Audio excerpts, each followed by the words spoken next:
স্বাস্থ্য আর নিউট্রিশন পাবে, শরীরও স্ট্রং হবে, অল্প খেলেই পেট ভরে ডাইজেশন ঠিক রাখে। MDH সোয়াটিন, আসল প্রোটিন। MDH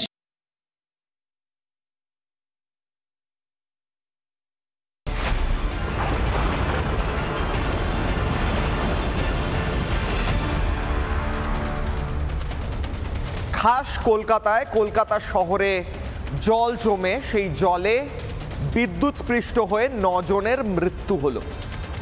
গোটা কলকাতা জলে ডুবলো, গোটা কলকাতায় একাধিক মণ্ডপ ভেঙে পড়ল। গোটা কলকাতার গুরুত্বপূর্ণ সব এলাকা বলা হয় যেগুলোকে, সেগুলো জলের তলায় জল থই থই করে জলে ডুবে ভেসে গেল।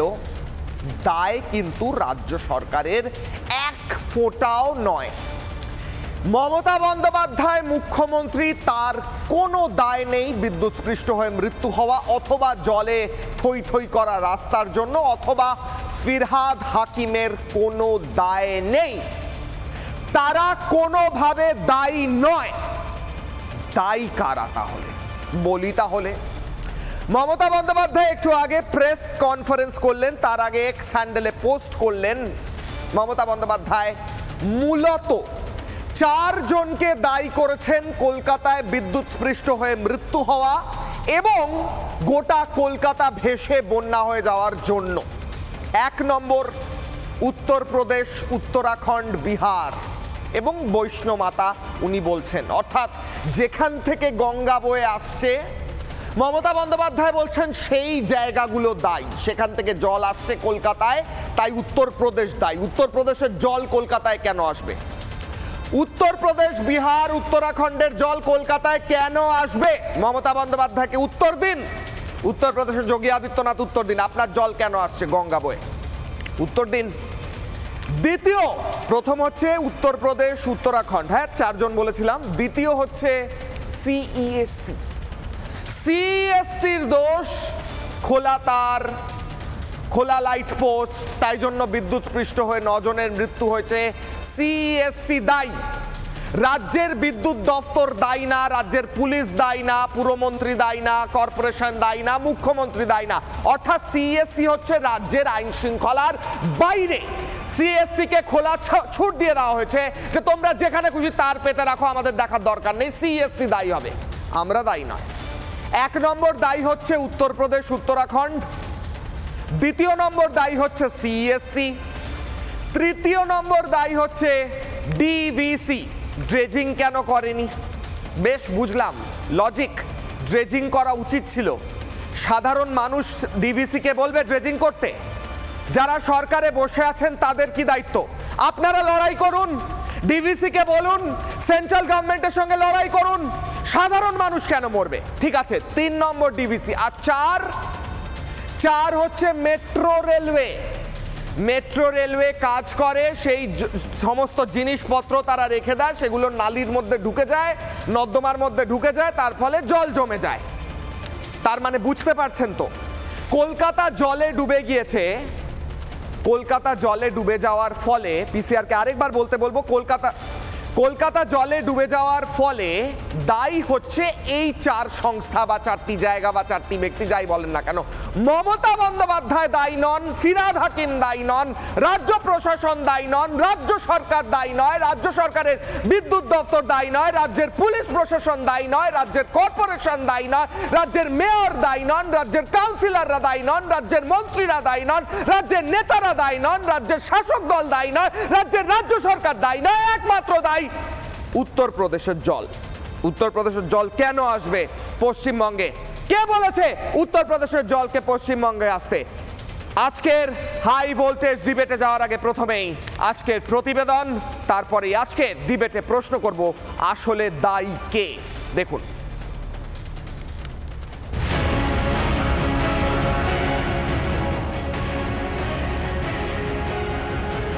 এরকম বৃষ্টি কলকাতা শেষ দেখেছে 1978-এ।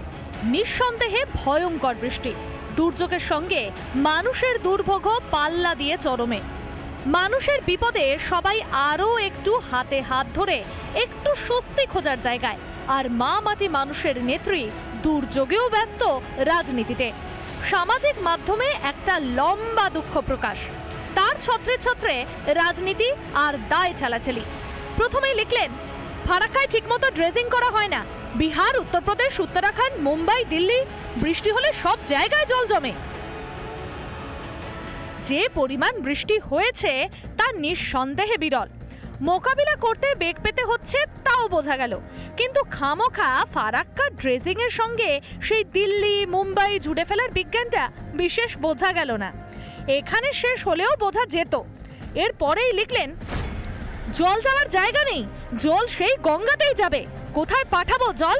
বিহার, উত্তরপ্রদেশের জলেই তো গঙ্গা ভর্তি। বুঝুন ঠেলা, বিহার, উত্তরপ্রদেশ নাকি গঙ্গা ভরিয়ে বাংলাকে বেকায়দায় ফেলেছে। এর পরের বক্তব্য তো আরো চমকদার। মমতা লিখলেন, কেন্দ্র থেকে জিএসটি কেটে নিচ্ছে, আমাদের টাকা দুর্যোগ সামলাতে যাচ্ছে।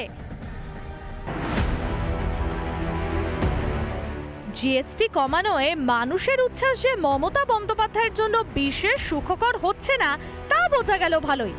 তার পুরমন্ত্রীও কম যান না, কোমর জলে নামলেন বটে, কিন্তু গঙ্গার ঘাড়েই দায় ঠেলে দায় সারলেন তিনি। সমুদ্র উত্থাল, নদীতে টগমগ জল যাচ্ছে না, নদীর ফলে আমাদের যে ক্যানেল সেগুলো সব ভরে রয়েছে। আমরা পৌরসভার থেকে সব জল ফেলছি ক্যানেলে, কিন্তু সেটা আবার ব্যাকফ্লো হয়ে চলে আসছে।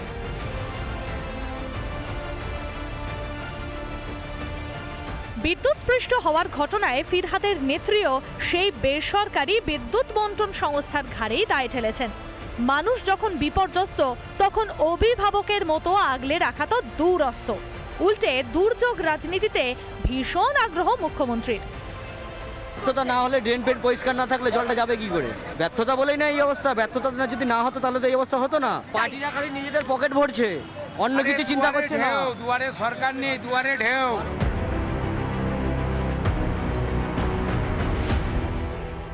মানুষের কথা শুনতে পাচ্ছেন মুখ্যমন্ত্রী, পড়তে পারছেন দেওয়াল লিখনটা? এর পরেও দুর্যোগ রাজনীতি করবেন? রিপাবলিক বাংলা। একদম ঠিক কথা, এরকম বৃষ্টি বহু বছর দেখা যায়নি। 1978-এ এত বৃষ্টি শেষ হয়েছিল। এই প্রচন্ড বৃষ্টিতে জল জমবে, ঠিক কথা। এই প্রচন্ড বৃষ্টিতে জল জমার ফলে সারা শহরে দুর্ভোগ হবে, ঠিক কথা। সরকারকে বেগ পেতে হবে, বুঝলাম, কিন্তু এই জমা জল নিয়ে, দুর্যোগ নিয়ে, মৃত্যু নিয়ে রাজনীতি করে উত্তরপ্রদেশ, বিহার টেনে এনে কি প্রমাণ করতে চাইছেন মুখ্যমন্ত্রী মমতা বন্দ্যোপাধ্যায়? আজকে প্রশ্ন করব। কিশলয় অগ্নিবাণে প্রথম অগ্নিবাণ, প্রথম প্রশ্ন, যেখান থেকে আজকের হাই ভোল্টেজ ডিবেটে যাব। দুর্ভোগ চরমে জনতার, দুর্যোগ রাজনীতি মমতার। মমতা বন্দ্যোপাধ্যায় জানেন তো কোথা থেকে গঙ্গা বয়ে আসে। এখানে রাজনীতি টানার কি ছিল, মানুষের মৃত্যু নিয়ে রাজনীতির কি ছিল, প্রশ্ন করব। এই মুহূর্তে আমার সঙ্গে যারা আছেন তাদের কাছে যাব। আজকের হাই ভোল্টেজ ডিবেটে প্রশ্ন করব। সন্ধ্যে 6টার 1 নম্বর শো রিপাবলিক বাংলায় কিশলয়ের অগ্নিবাণ। এই মুহূর্তে আমার সঙ্গে রয়েছেন রাজশ্রী লাহিড়ী, বিজেপি মুখপাত্র মণিশঙ্কর চ্যাটার্জি, আইনজীবী, তৃণমূলকে সমর্থন করেন, মৌমিতা চক্রবর্তী রয়েছেন গবেষক, সুকান্ত ঘোষ রয়েছেন অধ্যাপক, সুভাষ দত্ত রয়েছেন সমাজকর্মী। আমি প্রথমে সুভাষ বাবুর কাছে যাব। তার আগে আমি মমতা বন্দ্যোপাধ্যায়ের একটা বক্তব্য শোনাবো। মমতা বন্দ্যোপাধ্যায় একটু আগেই বলেছেন প্রেস কনফারেন্স করে, কারা ঠিক দায়ী, কোথা থেকে জলটা আসছে, কি বলেছেন মমতা বন্দ্যোপাধ্যায় শুনবো, তারপরেই যাবো হাই ভোল্টেজ ডিবেটে। শুনুন মমতা বন্দ্যোপাধ্যায়। ফরাক্কা ব্যারেজকে অনুরোধ করব যে আপনারা চেষ্টা করুন ড্রেজিং করবার, যাতে জলটা বিহারেও, বন্যা হলে জল বেশি আসলে বিহারেও বন্যা হয়, বাংলাতেও হয়। ফরাক্কার জন্য বিহারও যেমন সাফার করে, বাংলাও সাফার করে। এবার উত্তরপ্রদেশ থেকে শুরু করে, দেরাদুন থেকে শুরু করে, উত্তরাখণ্ড থেকে শুরু করে, বৈষ্ণুমাতার ওখান থেকে শুরু করে চারিদিক দিয়ে জল এসে পুরো বাংলাটা নৌকার মতো, নৌকার মধ্যে এসে ঢুকেছে। সেই জন্যই প্রবলেমটা হয়েছে। কাজেই আমরা দুঃখিত এবং মর্মাহত যে এই দুর্যোগটা পুজোর সময় হচ্ছে। দুজন দায়ী শুনে নিলেন, ডিভিসি এবং বাকি রাজ্য।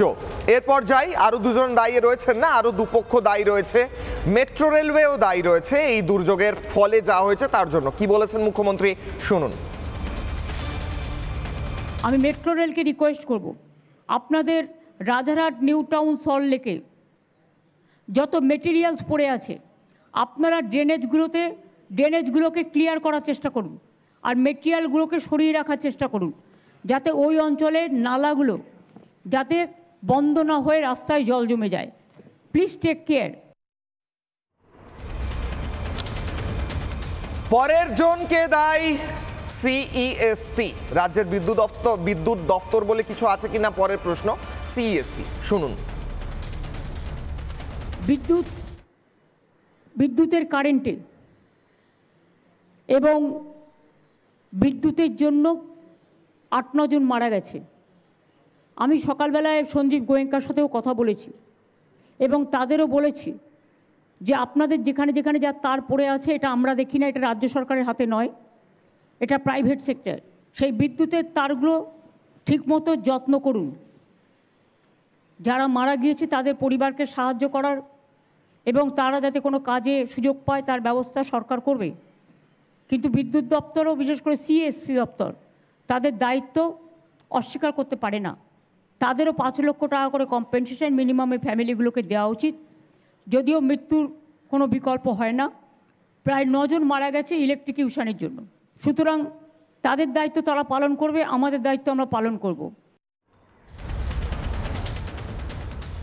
শুরু করব আজকের হাই ভোল্টেজ ডিবেট। আমি মৌমিতাকে দিয়ে শুরু করব। আমি অ্যাপলিটিক্যাল একটা ভিউ চাইছি, সাধারণ মানুষের ভিউ। 4 জন 4 পক্ষ দায়ী করলেন মমতা বন্দ্যোপাধ্যায়। মৌমিতা, আপনি শুনলেন। আমি ছোট্ট করে আগে আপনার কাছে শুনতে চাই, আপনার কি মনে হয় রাজ্য প্রশাসন, মুখ্যমন্ত্রী, রাজ্যের বিদ্যুৎ দপ্তর, রাজ্যের পুরসভা, এই কলকাতার পুরসভা, এদের কোনো দায়িত্ব নেই, শুধুমাত্র এই 4 পক্ষই দায়ী আজকের এই 9 জনের মৃত্যু এবং এই ভয়ঙ্কর দুর্যোগের পরে রাজ্যের এই কলকাতার অবস্থাতে? বলুন মৌমিতা। দেখো, আমি কিশলয় একটা কথা প্রথমে বলবো, যেটা হচ্ছে যে কলকাতার যে ড্রেনেজ সিস্টেমটা, এটা কিন্তু এখনো সেই মূলত আমাদের ব্রিটিশ আমলের নকশার উপরই দাঁড়িয়ে আছে। আজকে স্বাধীনতা 77 বছর হয়ে গেছে, তারপরেও কিন্তু কোনো টেকসই নকশা তৈরি করা হয়নি। এবার এই যে ব্রিটিশরা শাসন করতে করতে যে সিস্টেম বানিয়েছিল, এত বছর পরেও কলকাতার মেয়র সাহেবরা কেন সে ব্রিটিশদের ভরসাতেই থাকবেন? তারা কেন নিজেরা কিছু কাজ করবেন না? এবার প্রশ্ন হচ্ছে, এই যে মেয়র, তার ভূমিকাটা কি শুধু ইভেন্ট ম্যানেজার নাকি একটা অ্যাডমিনিস্ট্রেটর? যে কাজগুলো উনি করছেন সেটা কখনোই একটা অ্যাডমিনিস্ট্রেটিভ অ্যাক্টিভিটিস কিন্তু হতে পারে না। আজকে সবকিছু ভেসে গেল, ধুয়ে গেল, তারপরে উনি কোমর অব্দি জলে পাশে ফায়ার ব্রিগেডের গাড়ি রেখে পর্যবেক্ষণ করতে বেরোলেন মানেই যে উনি সবকিছু ঠিক করতে পারলেন এমনটা কিন্তু নয়। এইবারে এখানে কিন্তু কলকাতার মেয়রকে দেখানো হচ্ছে যে শুধুমাত্র পুজোর আগে আলোকসজ্জা আর ফিতে কাটার মুখ হিসেবে, ঠিক আছে, যেটা আমরা সবসময় দেখতে পাই। আর এই যে আমরা মৃত্যু নিয়ে যখন কথা বলবো, দেখো, বন্যা যখন হয় তখন সরাসরিভাবে কেউ ডুবে মারা যায়, সেটাই খবর হয়। এবার এই ডেঙ্গু, ম্যালেরিয়া, জলবাহিত অসুখে যেরকম মানুষের মৃত্যু হয়, এই খবরগুলো কিন্তু সত্যি বলতে সবসময় তুলে ধরা সম্ভব হয় না। এইবার বাকি রইলো যে মমতা বন্দ্যোপাধ্যায়ের কথা যদি তুমি বলো এবং ওনার সম্পর্কে যদি বলি, তাহলে একটা কথা বলবো কিশলয়, ওনার ব্যাপারটা হচ্ছে উনি সবসময় আমি হিসেবে সরকার চালান। এটা আমরা প্রথম থেকে দেখছি। আমরা কয়েকদিন আগে বিধানসভাতেও ওনাকে বলতে শুনলাম, উনি বললেন যে এই তুমি চুপ করো। উনি একজন হুমায়ুন বাবুকে বসিয়ে দিলেন যে তুমি চুপ করো হুমায়ুন, আমরা ইউ উইল নট স্পিক, এরকম কিছু একটা উনি বলেছিলেন, আমি প্রপার কোট করছি না। তো উনি বললেন আমি একাই 100। তাহলে উনি যখন একাই 100, তাহলে সবকিছু দায়ভারটাও উনি নিন না, সেটা কিন্তু উনি করেন না। যখনই এরকম ধরনের কোনো ঘটনা ঘটে তখনই উনি নিজেকে সেফ সাইডে রেখে দায়টা কখনো দায়টা চাপিয়ে দেন। মৌমিতা, আমি আবার আসছি, আমি রাজর্ষির কাছে যাব। মৌমিতা, আসছি আমি এই পয়েন্টটা থেকেই যাব। দায়টা চাপিয়ে দেন বলছেন রাজর্ষি। সিএসসি, মেট্রো, উত্তরপ্রদেশ, উত্তরাখণ্ড আর ডিভিসি হচ্ছে আজকের এই 9 জন মৃত্যু এবং এই কলকাতার এই অবস্থার জন্য দায়ী। উত্তরপ্রদেশের জল কেন পশ্চিমবঙ্গে আসছে রাজর্ষি? কেন এটা থামানো যাচ্ছে না? প্রথম কথা হচ্ছে, গতকালকে ইন্ডিয়ান মেট্রোলজিক্যাল ডিপার্টমেন্ট একটি পূর্বাভাস দিয়েছিল। 2 নম্বর, 2024 সালের 27শে জুন পিআইবির এই প্রেস রিলিজটা, এটাকে পড়ে নাও, এটা পড়ো, এটা তোমাকে আমি দিচ্ছি, তুমি এটা পড়তে থাকো, আমি বলছি। পিআইবি 27শে জুন প্রেস রিলিজ করে যে 2014-2019 911.34 crores 911 কোটি টাকা এবং 2021-2026 1449 কোটি টাকা পশ্চিমবঙ্গ রাজ্য সরকারকে বরাদ্দ করা হয়েছে নগর নিগম অর্থাৎ পৌরসভা ইত্যাদি এই সমস্ত কাজের জন্য বরাদ্দ করা হয়েছে। 2026 সালে ধাপায় মধ্যে বায়োগ্যাস প্রকল্প চালু করতে হবে, এই প্রতিশ্রুতি পর্যন্ত পৌরসভা দিয়ে বসে আছে। এর পেছনে 4 আনা পয়সা কেন্দ্র টাকা দিয়ে গেছে 14 সাল থেকে, একটা কাজ করেনি। কোনো ড্রেজিংয়ের কথা বলছে, বাগজোলার খাল, কসবার খালগুলো, যাদবপুর, এই সমস্ত চত্বরের যতগুলো খাল আছে, যে খালগুলো দিয়ে পশ্চিমের উজানে গিয়ে জলটা বেরিয়ে যাচ্ছে, এই খালগুলো ড্রেজিং করার কথা কার? আন্ডারগ্রাউন্ড সিওয়েজ সিস্টেম, যে কথা আমার পূর্ববর্তী বক্তা একটু আগে বললেন, আন্ডারগ্রাউন্ড ড্রেনেজ সিস্টেমের যে প্রত্যেক গরমকালে বর্ষা পড়ার আগে যে পরিষ্কার করার কথা, কে একজন দর্শক বলুন যে তার পাড়ায় তিনি দেখেছেন যেখানে ওগুলোকে পরিষ্কার করা হচ্ছে? এরকম তাল তাল মাটি, এরকম নোংরা বেরোয়, প্লাস্টিক বেরোয়, যেগুলোর জন্য এই জলগুলো জমা হয়ে পড়ে থাকে, এগুলো কোনো পাড়ার লোক কেউ দেখেছেন? হ্যাঁ, দুর্গা পুজো হচ্ছে এই সময়, আমরা জানি গাছ কাটা হয়, ইলেকট্রিসিটির তারগুলোকে ঠাকুর অধিকাংশ, যেহেতু পিতৃপক্ষে উদ্বোধন আরম্ভ করে দিয়েছেন মুখ্যমন্ত্রী, ঠাকুর চলে এসছে এবং ঠাকুর আনার সময় প্রচুর জায়গায় তার ফার ছিঁড়ে ফুঁড়ে যায়। এত বছরে এখন অবধি, প্রত্যেক বছরই ঘটনা ঘটে, কিন্তু এখন অবধি আন্ডারগ্রাউন্ড কেবলিং করার এই কথাটা কেন এখন অবধি মুখ্যমন্ত্রী করেননি? দায় কার কাছে চাপাচ্ছেন? সিএসসির কাছে? উনি তো সিএসসির এখন অবধি কত টাকার বিল মেটাননি, তার হিসাব দিন। এই যে নীল সাদা আলোগুলো জ্বলছে, এর জন্য তো সিএসসিকে 1 পয়সাও টাকা দেয় না, যেগুলো আমাদের সাধারণ মানুষের বাড়ির মিটারের থেকে এগুলো টাকাগুলো কাটা যায়। আজকে প্রত্যেকটা বছর এই বৃষ্টি হবে, বন্যা হবে। 68, 86 সাদার্ন অ্যাভিনিউতে ব্রিটিশ আমলে 1938-এ সাদার্ন অ্যাভিনিউ বার করা হয়, রাস্তা বেরোয়, এখানে একটার পর একটা পাম্প ঘর আছে, ব্রিটিশ আমলের পাম্প, পেতলের তৈরি পাম্প। বাম আমলে এগুলো অকেজো হয়ে পড়েছিল, মমতার আমলে সব কটা পাম্প চুরি হয়ে গেছে, একটা পাম্প নেই, কারণ জল বার করার জায়গা নেই। আর নাটক করছে গয়ার মেয়র, ওই গয়ার, আমি শুধু একটা কথা বলে শেষ করছি কিশোলায়, তোমাদের কাছে নিশ্চয়ই আর্কাইভে থাকবে। 2021 সালের 21শে জুলাই মমতা বন্দ্যোপাধ্যায় 21শে জুলাইয়ের বক্তব্যটা চালাও, উনি মেয়র ববি হাকিমকে পাশে নিয়ে কি বলছেন? আপনারা এখন কি করে যাবেন? গোটা কলকাতা তো জলে ভাসছে, এখন আপনারা যেতে পারবেন না। পাশে নিয়ে একটা মুখ্যমন্ত্রী বলছে প্রত্যেকদিন এই মুখ্যমন্ত্রী কনস্টিটুয়েন্সি জলে ভেসে যায়। মণিশঙ্কর বাবু, এই গয়ার মেয়রকে তাড়াতে হবে, এই গয়ার মেয়রকে পদত্যাগ করুক এই গয়ার মেয়র। আর প্রত্যেকটা কাউন্সিলর, 86-তে ওই চন্দ্রিমা ভট্টাচার্য লিপস্টিক মন্ত্রীর ছেলে কাউন্সিলর, গোটা 86 ভাসছে। আমি মণিশঙ্কর বাবুর কাছে যাব। আমি মণিশঙ্কর বাবু, আপনার কাছে আমার প্রশ্ন, গঙ্গার জল তো উত্তরপ্রদেশ, উত্তরাখণ্ড হয়েই আসবে, সারা জীবন আসবে, অনন্তকাল এসেছে, অনন্তকাল ধরে আসবে। আমরা জানি পশ্চিমবঙ্গ লোল্যান্ড, এখানে এসে জলটা জমবে, আমরা জানি এইখানে জল জমবে। সবটা যদি জানা থাকে তাহলে কেন নিকাশি ব্যবস্থা উন্নয়ন হয়নি? তাহলে কেন এইখানের যে খাল বিলগুলো আছে ওগুলো ড্রেজিং এর ব্যবস্থা হয়নি? কেন রাজনীতি করছেন মমতা বন্দ্যোপাধ্যায় উত্তরপ্রদেশের কথা টেনে এনে? কেন নিজের ঘাট থেকে দায় সরাচ্ছেন মমতা বন্দ্যোপাধ্যায়? বলুন মণিশঙ্কর বাবু।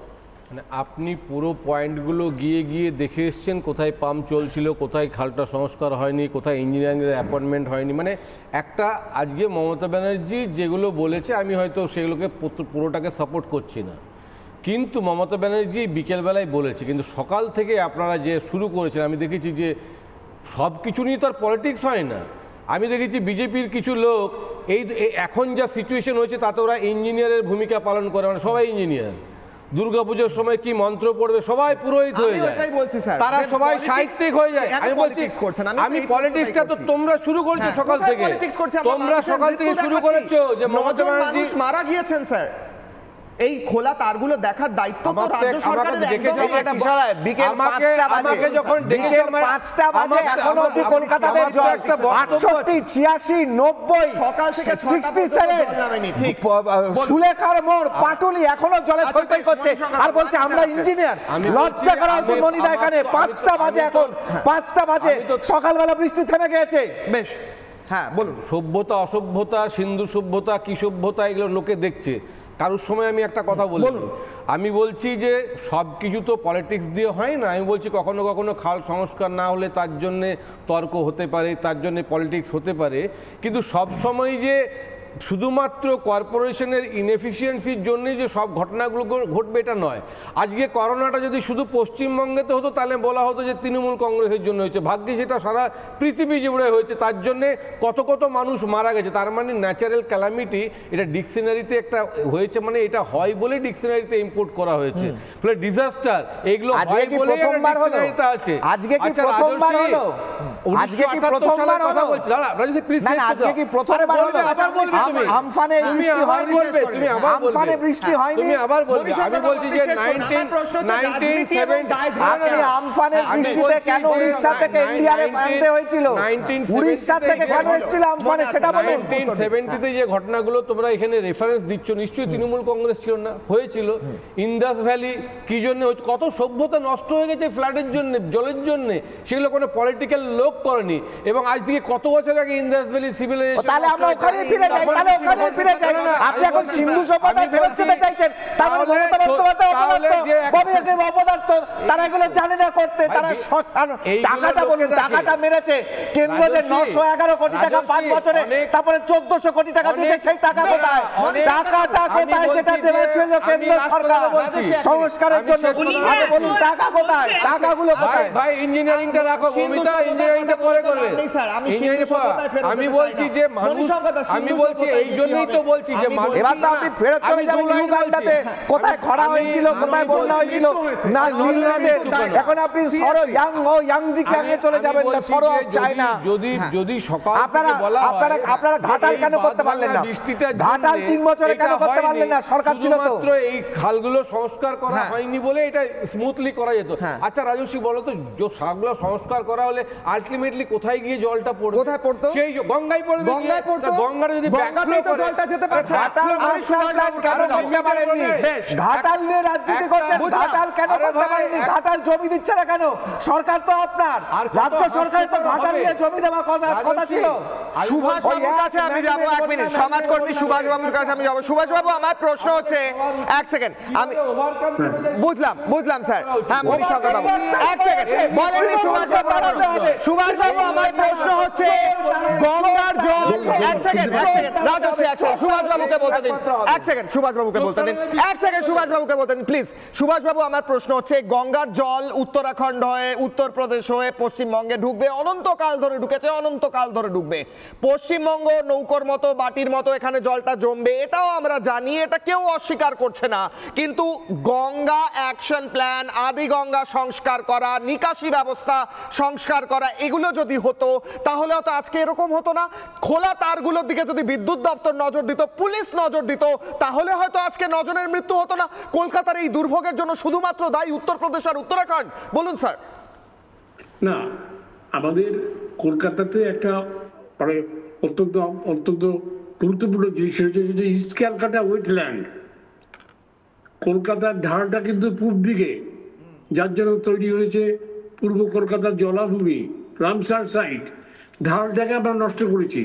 এবং এই যে ঢালের গঙ্গার কথা বলা হচ্ছে, তো ফিরাদরা কিন্তু বললেন যে আদি গঙ্গা, আবার এখন কেউ কেউ বলছেন গঙ্গা। গঙ্গার একটা জল স্তরটা বেড়েছে এবং গঙ্গার সেডিমেন্টেশনটা ঠিক মতো মানে বেশি হয়ে গেছে বলে এটা ডিসিড্রেশন হয়নি, এটা হয়েছে। কিন্তু পূর্ব কলকাতা জলাভূমি, কলকাতার ঢালটা হচ্ছে পশ্চিম থেকে পূর্বে, এবং সেই ঢাল দিয়ে সেখানে যে কয়েকটা ক্যানেল আছে, আমি তো 2007 সালে মামলা করেছিলাম, আমি নিজে পায়ে হেঁটে সব দেখেছি, ঘুরেছি। এখানে শুধু পৌরসভা নয়, ইরিগেশন আছে, কেএমডি আছে, আরও অনেকগুলো অথরিটি আছে, তারা কোঅর্ডিনেটেড হইতে কাজ করেনি। আমি মামলা করলাম হাইকোর্টে 2007-এ, 22 এপ্রিল 2022-এ আপনার additional chief deputy chief engineer তিনি হলফনামা দিয়ে বললেন আমরা সমস্ত রকম ব্যবস্থা নিয়েছি। সুতরাং এই যে খাল পরিষ্কার করা এবং ঢালটাকে নষ্ট করা, পুকুরগুলোকে বুঝিয়ে দেওয়া, তাহলে তো জলটা ধরবে কোথায়? ভগবানের তৈরি নর্দমাটাকে আমরা নষ্ট করেছি, তাহলে নিজেদের তৈরি ওইটুকু নর্দমা দিয়ে আমার কোনো জল প্রবাহ হচ্ছে না। সুতরাং কলকাতার এই ভূগোলটা কিন্তু জানতে হবে মানুষকে। আর নিকাশি ব্যবস্থাটা কেএমডি একটা ছিল, কেএমপিও, ক্যালকাটা মেট্রোপলিটন প্ল্যানিং অথরিটি, তারা একটা প্ল্যানিং করেছিল, সেটা এক্সিকিউশন হয়নি, সেটা আমার মামলার বিষয়বস্তু ছিল। সুতরাং এটা হিস্টোরিক্যাল এবং জিওগ্রাফিক্যাল পুরোটাই ফেলিওর। কিন্তু কর্পোরেশন যে হলফনামা দিয়ে বললো যে আমরা সব ব্যবস্থা নিয়েছি, সেটা তাহলে মিথ্যে কথা বললো। ঠিক, ব্যবস্থা নেওয়া মানে কি মানে এতক্ষণ ধরে জল জমা? কলকাতায় জল জমতো, আমি তো 78 সালে আমি নিজে ভুক্তভোগী। হ্যাঁ, তারপরে কত 82 কত একটা আর একটা হলো, আমফান হলো। তো আমি দেখেছি যে এতক্ষণ ধরে সারা কলকাতা জলমগ্ন থাকে না। এগুলো অনেকগুলো কন্ট্রিবিউটরি ফ্যাক্টর আছে, সুতরাং এটা দেখতে হবে, আমাদেরকে সমঝে চলতে হবে। এখানে কিন্তু ফেলিওর একটা আছে, অনেকগুলো ফ্যাক্টরের মধ্যে failure, inaction, wrong action of the authorities এবং ভোটের রাজনীতি। এই যে পূর্ব কলকাতা জলাভূমি, সেটা নিয়ে আমি পরিবেশ আদালতে মামলা করেছিলাম। সেখানে রিপোর্ট এসেছে যে 30% কনভার্সন হয়ে গেছে এবং কোনো রাজনৈতিক ব্যক্তিত্ব ওখানেই বলছে আপনারা বসে পড়ুন এখানে। তাদেরকে বসার, তাদেরকে দখল করার, নির্মাণ কাজ করার তাদের অথরিটি দিয়ে দিলেন সেই পলিটিক্যাল পার্সোনালিটি। ইস্কারকান্ড উইটল্যান্ডের যিনি ডাইরেক্টর ছিলেন সেই সময়, ডক্টর, তারা, তাদের ঘাড়ে কোনো ব্যথা ছিল না যে মুখ্যমন্ত্রী বা ওই যে রাজনৈতিক ব্যক্তিত্ব। হ্যাঁ, সুতরাং এটা কিন্তু রং অ্যাকশন, ইনঅ্যাকশন এবং এই যে আমাদের ভূগোলটাকে ইতিহাস করে দেওয়া, এই যে প্রবণতা, এটার থেকে আমাদেরকে বিরত থাকতে হবে। নাহলে কলকাতা ডুববে এবং সখাত ফলিলে আরো ডুবে যাবে। শুধু গঙ্গার জলের জলস্তর বেড়ে গেছে। সুভাষবাবু খুব ইম্পর্টেন্ট একটা কথা বলেছেন, মণিশঙ্কর বাবু, সুভাষবাবু খুব ইম্পর্টেন্ট একটা পয়েন্ট বলেছেন। আমি সুকান্ত বাবুর কাছে যাব। যথেচ্ছ প্রমোটার রাজ, জলাজমি ভরিয়ে দেওয়া, রাজনৈতিক মদতে জলাজমি ভরিয়ে যে জায়গায় জল যাওয়ার কথা সেখানে বাড়ি তৈরি করে, ইল্লিগাল বাড়ি তৈরি করে, একের ঘাড়ে একটা বাড়ি তৈরি করা 1 নম্বর। 2 নম্বর, যেখানে খুশি খোলা তার রয়েছে, সব দায় তো সিএসসির হতে পারে না। পুলিশ কি করছে? পুলিশেরও তো দেখার কথা যে সিএসসি ঠিকঠাক কাজ করছে কিনা, কারণ সিএসসি প্রাইভেট কোম্পানি, তারা তো আইনের মধ্যে থেকে কাজ করবে। অন্য মানুষের যাতে ক্ষতি না হয় সেটা দেখা তো আইন শৃঙ্খলা রক্ষাকর্তাদের কাজ। মুখ্যমন্ত্রীর কাজ দেখা যে ড্রেজিং ঠিক করে হচ্ছে কিনা আশপাশে। আমি গিয়ে ডিভিসি কে বলবো ড্রেজিং করার কথা? সুকান্ত বাবু আপনি বলবেন? এটা তো মুখ্যমন্ত্রী বলবেন। মুখ্যমন্ত্রীর রাজ্য এটা। এ রাজ্যে যাতে বন্যা না হয় সেটা দেখার দায়িত্ব তো মুখ্যমন্ত্রীর। উত্তরপ্রদেশ থেকেই তো জল আসবে। সুকান্ত বাবু, ঘাটাল তো আমরা দেখেছি, ঘাটালের অবস্থা কি অবস্থায় রয়েছে। জাতিপুঞ্জের intergovernmental panel on climate change বহুদিন আগে বলেছে যে 10টি শহর জলবায়ু পরিবর্তনের ফলে সবচেয়ে বেশি বিপর্যস্ত হবে বন্যার ফলে, তার মধ্যে কলকাতা রয়েছে। কিন্তু তারপরেও যদি এই যে পশ্চিমবঙ্গের সরকারের ফিরহাদ হাকিম বারবার বলেন একটি কথাই, যেটা দেখা যায় যে এই অবস্থার উপর তাদের নিয়ন্ত্রণ নেই। কিন্তু তুমি যেটা বললে প্রমোটার রাজ, এটা অত্যাধিকভাবে বিরূপ একটা প্রভাব সৃষ্টি করেছে এবং এই প্রমোটার রাজ সহ সিএসসির এই যেভাবে কাজগুলো করে থাকে তা কিন্তু সরকার জানে। এবার গেজিং থেকে শুরু করে জলের যেটা 1978 সালে যেটা হয়েছিল, সেই সময় নিশ্চিতভাবে সেই ধরনের প্রযুক্তি সহ আরো অনেক কিছু আমাদের ছিল না। কিন্তু সেই কলকাতা তো এখন কলকাতা নেই, কলকাতা লন্ডন হয়ে গেছে। সেই লন্ডনের অবস্থা যদি এই হয়, যেখানে এতগুলো মানুষকে মারা যেতে হয়, মানুষকে অভুক্ত থাকতে হয় এবং রাস্তায় বিদ্যুৎপৃষ্ট হয়ে মারা যেতে হয়, তাহলে বলতেই হবে যেটা সত্যিই লন্ডন হয়েছে। যেই লন্ডনে মানুষের মৃত্যু হয় এবং যেখানে পুজোতে ক্লাবগুলোকে প্রচুর টাকা দেওয়া হয়, কিন্তু এই গেজিং ব্যবস্থা থেকে শুরু করে জলাভূমিগুলোকে ভরাট করা যখন হয়, তখন তার বিরুদ্ধে কিন্তু কোনো অ্যাকশন নেওয়া হয় না। শুধুমাত্র কিশলয় সমস্যাটা হচ্ছে শুধু যদি অর্থ দিয়ে দেওয়া হয় আর এই প্রমোটাররা যদি বারবারন্ত হতে থাকে, তাহলে তো মানে এটা তো সরকারের সায় রয়েছে। সরকারের সায় না থাকলে তো হতো না। আজকে কলকাতাকে ইটালির ভেনিস বানানোর কৃতিত্ব কিন্তু সরকারকেই নিতে হবে, যেটা লন্ডন হয়নি, ইটালির ভেনিস হয়ে গেছে। এবং মানুষ কিভাবে আজকে এই কলকাতার মতো একটা জায়গায়, সেখানে আজকে কয়েকদিন পরেই পুজো, তার মধ্যে থেকে মানুষ আজকে জলমগ্ন, কোথাও হাঁটু জল। আমি মণিশঙ্কর বাবুর কাছে আসি। বেশ, আসি সুকান্ত বাবু। মণিশঙ্কর বাবু, আপনাকে আমি টাইম দিচ্ছি আনইন্টারাপ্টেড। আমার প্রশ্ন হচ্ছে, যেটা সুভাষ বাবু বললেন, জলাজমি ভরিয়ে প্রমোটার রাজ হোক, নিকাশি ব্যবস্থার বেহাল অবস্থা হোক, এই সমস্ত কিছুর দায় না নিয়ে মুখ্যমন্ত্রী সমস্ত দায় ঝেড়ে দিলেন এবং অন্যদের দায় দিয়ে দিলেন। এটা কি করে একটা রেসপন্সিবল লিডারের কাজ হতে পারে স্যার? নিজে দায় নিয়ে ব্যবস্থা রিজলভটা করা দরকার কিনা? 30 second Manishankar Babu. Charity begins at home. আমি বলছি আগে মমতা ব্যানার্জির কথাটা বাদ দিয়ে তোমরা নিজেরা কি বলছো সেটা দেখো। আমি বলছি মমতা ব্যানার্জি সবটাই ঠিক বলেছে বা ভুল বলেছে আমি যাচ্ছি না। আমি বলছি যে যা কিছু প্রযুক্তি থাক, ন্যাচারাল ক্যালামিটি কখনো কখনো এমন হয় যেখানে সব কিছু সীমা ছাড়িয়ে যায়, যার কিছু করার থাকে না। আজকে মনে হয় কলকাতাতে তুলে অন্য জায়গায় করে দেবে। আজকে তাহলে সারা ভারতবর্ষে অন্য রাজ্যে কি করে হচ্ছে, একটা পুরো গ্রাম ভেসে গেল মেঘ ভাঙা বৃষ্টিতে, মহারাষ্ট্র, দিল্লি, কোথায় কোথায় হচ্ছে না। তাহলে আমি বলছি যে যখন সবকিছুতে রাজনীতি করা মানুষের কাছে এটা হাস্যকর করবেন না।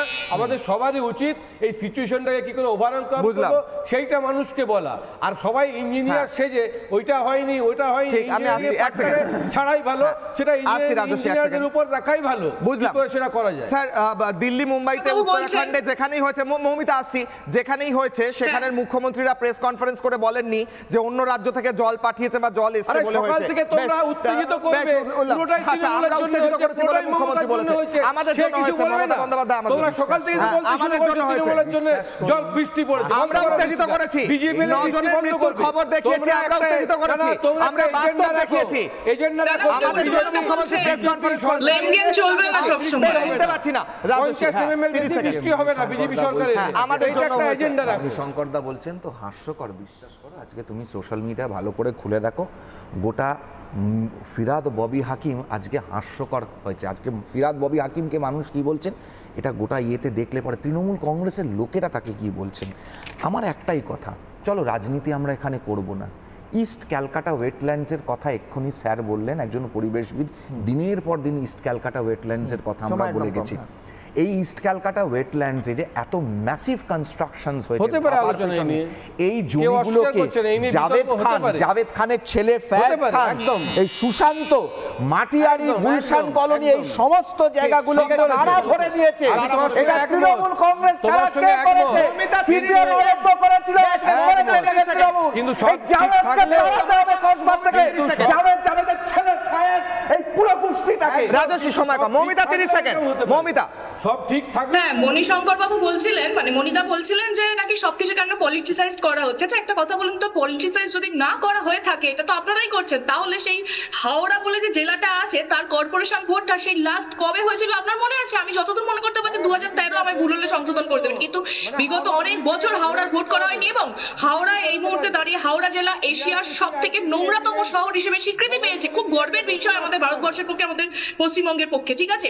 শুধু তাই নয়, হাওড়াতে এমন অবস্থা, সমস্ত ডাস্টবিন তুলে দেওয়া হয়েছে, ডাস্টবিন তুলে দিয়ে এমন কাণ্ড করা হয়েছে, সেই একটা গাড়ি আসবে সকালবেলা 8টা থেকে 8:30টায়। সেই আমার সময় একদম শেষ, আমাকে এই বলে শেষ করতে হবে। মণিশঙ্কর বাবু অত্যন্ত ভালো একটা কথা বলেছেন, আমরা নাকি সকাল থেকে উস্কেছি বলে মমতা বন্দ্যোপাধ্যায় প্রেস কনফারেন্স করে দায় ঝাড়ার চেষ্টা করেছেন।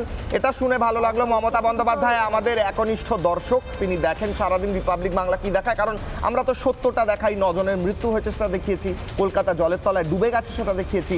তার জন্য যদি মমতা বন্দ্যোপাধ্যায় তার জন্য আমরা একদম বেশ, আমরা সেই ছবি দেখানোর ফলে মমতা বন্দ্যোপাধ্যায় যদি গিলটি ফিল করে নিজের দায় ঝাড়ার জন্য আজকে প্রেস কনফারেন্স করে বলেন উত্তরপ্রদেশের জল এসছে বলে, আমাদের সাংবাদিকতা সার্থক হয়েছে তাহলে। কারণ আমরা মমতা বন্দ্যোপাধ্যায়কে বাস্তবটা দেখিয়েছি এবং তাকে, বেশ আমার সময় কম, মমতা বন্দ্যোপাধ্যায়কে বাস্তবটা দেখিয়েছি, তার রাজ্যের পরিস্থিতি দেখিয়েছি, তার লন্ডন শহর আজ ডুবে গিয়ে 9 জনের মৃত্যু হয়েছে সেটা দেখিয়েছি। ছোট্ট বিরতির পর ফিরছি বড় ব্রেকিং নিউজ দিয়ে, দেখতে থাকুন রিপাবলিক বাংলা।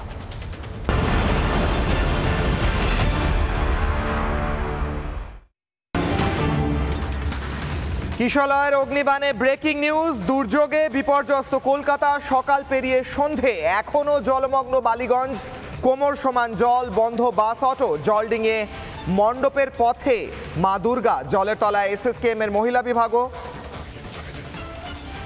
আমাদের সঙ্গে সরাসরি রয়েছেন তুলিকা। তুলিকা, এই মুহূর্তে কি ছবি? এখনো জলে ডুবে রয়েছে গোটা কলকাতা। তুলিকা,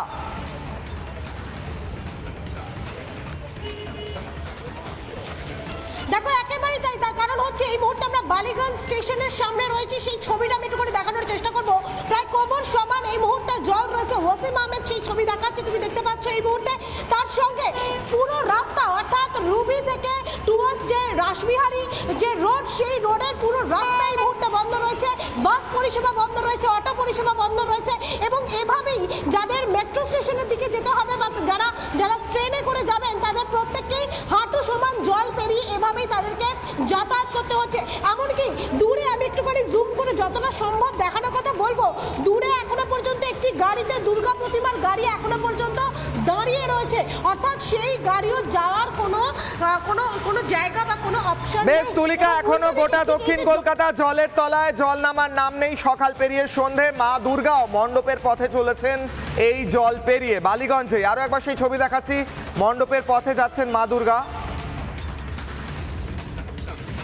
এবং তারই সঙ্গে সঙ্গে জলের তলায় বিভিন্ন হাসপাতাল, এসএসকেএম এর প্রসূতি বিভাগ, সেটাও জলের তলায়। আমরা বিকাল থেকেই দেখাচ্ছি কিভাবে হাসপাতাল জলের তলায়। একদিকে মণ্ডপের পথে যাচ্ছেন মা দুর্গার প্রতিমা, মণ্ডপের পথে যাচ্ছে, তিনিও জল পেরিয়ে যাচ্ছেন।